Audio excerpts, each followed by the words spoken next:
tegak berdiri untuk masa depan, memadukan dan mengembangkan keislaman, keilmuan dan keindonesiaan. Serukan UIN, Sunan Kalijaga, unggul dan terkemuka.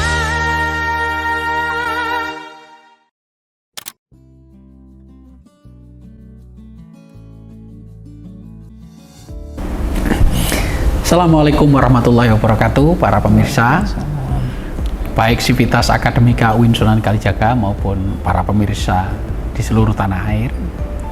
Ini melanjutkan perbincangan dari hati ke pikiran bersama Pak Dr. Fahrudin Faiz, Aset UIN Sunan Kalijaga, yang sudah di mana-mana tapi di UIN-nya masih perlu dimaksimalkan. Pada seri pertama kita berbicara tentang kebahagiaan menurut Plato, ya. Dan terakhir perbincangan kita tentang konsep wisdom, konsep hikmah atau konsep Sophia, yaitu konsep tengah. Kebutuhan perut, kebutuhan otak, kebutuhan perut ke bawah itu harus seimbang, tidak boleh kurang, tidak boleh lebih. Begitu Pak Faiz ya? Iya. Itu sebenarnya insting saja kan, turun ke bawah itu. Ya, harus ke bawah ya. Asal bisa ngerem ya. Jangan terlalu dibahas. Jangan terlalu dibahas. Jangan ngegas terus. Jangan ngegas terus. Oke, intinya bahagia itu adalah jalan tengah ya. Kita tidak boleh berlebihan ya. Konsep moderat. Jadi konsep moderat di dalam Islam dan sekarang ini lagi tren. 2500 tahun lalu sudah dibahas di filsafat Yunani. Nah, mari sekarang kita lanjutkan pada konsep Epicurus. Ya. Kebetulan Epicurus ini pernah dibahas dalam disertasinya filosof terkenal dari Jerman, yaitu Karl Marx. Ya. Dan Epicurus ini, kata Pak Faiz tadi, mendirikan perguruan, mendirikan torekot dan para murid-muridnya, dan hidup dengan cara sederhana supaya menjadi bahagia. Oke Pak Faiz, mari kita mulai. Bagaimana Pak Faiz? Bahagia konsep Epicurus. Epicurus ini diasosiasikan dengan hedonisme. Padahal mungkin definisinya hedon itu tidak seperti hedonnya anak-anak hari ini. Itu salah paham. Jadi, atau sudah jadi pejoratif ya. Pejoratif ini sudah dimaknakan yang lain. Maknanya sudah berbeda. Jadi memang bahagianya Epicurus itu dasarnya kenikmatan. Jadi beliau lebih realistis. Plato kemarin kan memang agak idealis, agak dalam mikirnya, agak ruwet. Beliau ya bahagia itu ya basicnya kenikmatan.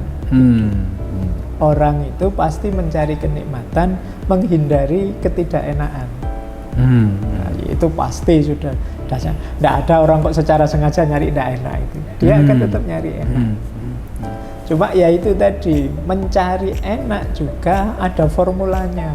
Tidak segala yang enak kita raih, karena kalau segala yang enak kita raih, bisa saja itu nanti jadi blunder malahan.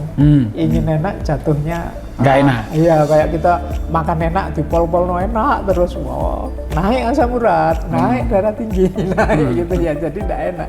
Maka justru kebahagiaan itu terletak pada tadi, secukupnya saja meskipun dengan cara menjelaskan yang berbeda tapi nikmat. Nah nanti Epicurus punya 3 kategori keinginan.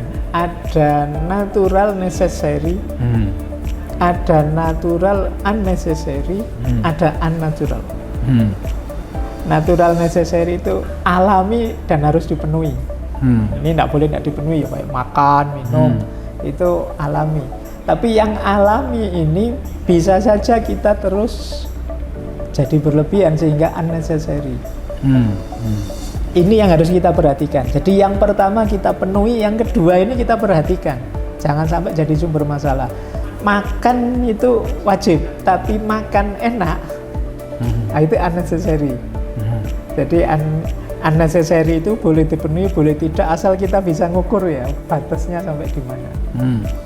Jadi misalnya seks itu ya kebutuhan natural, tapi memenuhi kebutuhan seks secara ngawur, ngaco, itu nanti bisa unnecessary, bisa kemudian justru dari situ timbul masalah.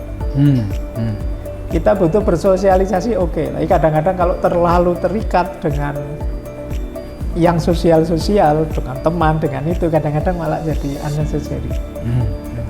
Nah, ini jadi ada yang natural yang memang harus kita penuhi, itulah kenikmatan. Terus ada yang memang nikmat sih, tapi jangan sampai kita ditipu oleh hal-hal yang sekundernya, yang tidak penting, yang jadi unnecessary. Yang nomor 3, unnatural. Unnatural itu yang sebenarnya jangan dijadikan tujuan, jangan dijadikan keinginan. Bisa saja datang, tapi jangan dijadikan tujuan, karena itu nanti bisa jadi tidak nikmat. Misalnya ingin terkenal, ingin dipuji orang, ingin kalau posting semuanya nge-like, semuanya komen. Terus dihitung, terus jempolnya berapa? Setiap jam sekali dicek, sudah berapa yang lihat ya, sudah jempolnya berapa, love-nya berapa, yang like berapa, yang smile-nya berapa, yang jempol ke bawah ada enggak, gitu. Jadi kita justru sibuknya di situ, itu unnatural. Kalau kita di unnatural ini ya biasanya malah jatuhnya tidak jadi nikmat, jatuhnya malah pahit, kata Epikuros. Jadi justru menarik yang kita sebut hedon, yang selama ini hedon itu senang-senang yang berlebihan. Kalau di Epikuros justru kalau tidak ingin banyak kecewa dengan keinginan, ya agak kita rem. Makanya beliau di padepokannya itu ya melakukan praktek kayak torekot, malah jadi hidup yang serba sederhana, yang tidak bermewah-mewahan. Dari situ kata beliau kenikmatan terpenuhi, tapi tidak bablas, tidak berefek pada ketidakbahagiaan. Dan saya kira Epikuros ini bisa dikatakan torekot pertama di dunia. Ada sebelumnya, Pitagoras. Oh ya, dengan rumus matematikanya Pitagoras ya. Tapi Pitagoras ini tidak sempat mendirikan torekot, dia ajaran. Ya ajaran, tapi dia punya anak buah banyak. Pitagoras tapi di lain waktu dan di lain tempat. Pitagoras ini. Dan Pitagoras itu apa ya? Setengah wali. Jadi dia itu ngerti kapan saya meninggal.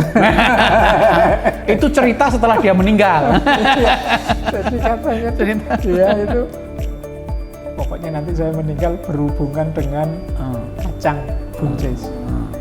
Jadi suatu ketika murid-muridnya itu kan dia dianggap aliran sesat pada zamannya, dikejar-kejar oleh pasukan itu, bubar waktu kajian, dia lari terus malah kesasar ke kebun kacang, kebun buncis itu. Dia, wah ini berarti umurku sudah sampai di sini nih, karena dia tahu umurnya berhubungan dengan itu. Dan pada akhirnya dia dieksekusi di situ. Itu ceritanya begitu.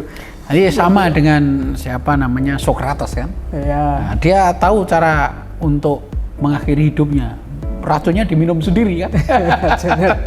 Itu. Ya tapi menurut saya Epikuros ini perlu digarisbawahi bahwa sebetulnya dia agak sedikit ekstrim ya. Kelompok sufinya itu, Sophos. Sufi kan dari kata Sophos itu, dia di pantai mendirikan padepokan, mengajak murid-muridnya menjauhi keramaian dunia, makan seperlunya, minum seperlunya, sealami mungkin. Dan konsep kan ada konsep di Yunani eudaimonia kan? Ya, nah, ini kan sejak Socrates kan? Jadi mungkin saya kira Socrates sudah mengeluarkan konsep itu. Yang di Epikuros ini seperti kalimat kita selama ini, bahwa kalau kita bisa menikmati yang ada, apapun yang ada yang kita miliki, itulah bahagia. Jadi tidak dengan cara mengejar yang tidak natural, yang tidak alami di luar diri kita. Jadi pada prinsipnya di situ. Meskipun nanti konsep hedonisme itu, konsep kenikmatan itu terus berkembang secara lebih materialistik di era modern. Tapi awalnya konsep itu sebenarnya bukan hidup yang mengejar kenikmatan, tapi hidup menikmati bahagia. Hidup. Itu beda ya. Ya, hedonisme berkaitan dengan kata eudaimonia. Ya. Eudaimonia adalah bahasa Arabnya itu saadah, kebahagiaan. Bukan saadah kawan kita kan. Bukan saadah kawan kita. Tapi hidup bahagia, terutama Epikuros menekankan kita harus merasa kaya dengan yang kita punya. Kita harus merasa cukup dengan yang kita punya dan jangan menginginkan yang tidak ada. Jangan menginginkan yang tidak natural tadi. Yang agama itu tidak, mungkin kayak ini, qanaah. Qanaah. Kita terima apapun yang dianugerahkan oleh Allah. Dan saya kira Epicurus juga merupakan sintesis juga ya. Tadi disebut Pythagoras ya. Pythagoras kan punya rumus matematika yang ada hubungannya dengan langit ya. Setiap rumus yang dia temukan itu katanya di langit sudah ada kan? Tidak ada yang di luar angka mengenai Pythagoras itu. Iya, dan ini kan akhirnya sama Plato dikembangkan menjadi idealisme itu. Itu mungkin kayak kita hari ini banyak ngomong algoritma. Apa-apa ada algoritma. Ada algoritmanya. Itu sebenarnya mirip saja dengan gagasannya Pythagoras. Apa-apa itu ya bisa diangkakan. Bisa ada rumusan angkanya. Itu menarik sebenarnya kita belajar. Torekot dihubungkan dengan matematika. Para pemirsa, ini sudah 10 menit ya. Dan kita lanjutkan pada seri berikutnya dengan baju yang sama, sepatu yang sama, dan tempat yang sama ya.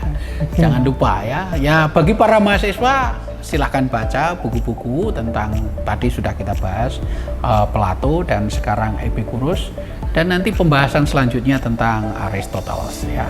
Nah ini memang agak klasik ya. Jangan kemana-mana, kita lanjutkan pada seri berikutnya.